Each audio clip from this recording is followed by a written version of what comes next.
Natatakot po kasi ako sa safety ko po, Sen. Kaya, opo. Miss Alice, sino yung nagde-death threat sa'yo? Pilipino ba siya o Chinese? Miss Alice.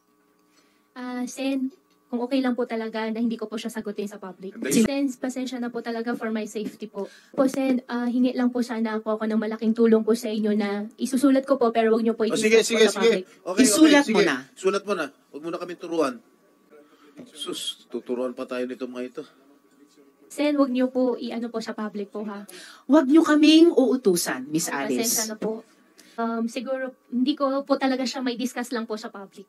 Kung bakit kanya tinutulungan. Hindi ko po lang po talaga siya may discuss. Kaya- Pero pwede ko po i-discuss po sa inyo. Okay. Sen, pasensya na po talaga. Pinipilit ko na rin po yung sarili ko na ilabas po lahat, sabihin po sa inyo. Sana rin po na humihingi din po ako ng konting unawa din po sa inyo na paniwalaan nyo rin po. Wala po. Sen, it's really about security na po talaga. Sen, you know? andito po ako, safe na safe po ako, alam ko po Oh, yun. yes. Pero pagkatapos po ng session, paano po ako? Yun lang, doon po ako nag-worry, kaya ayaw ko po mag-disclose po sa public. Nandiyan ang police. Sen, kung okay lang po na hindi ko No, po no, siya no, it's not disclose po okay. sa It's not public. okay with me. Ikwento mo na.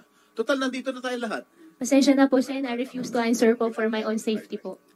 Sen, I refuse to answer po for my safety po, please. Tay, ina.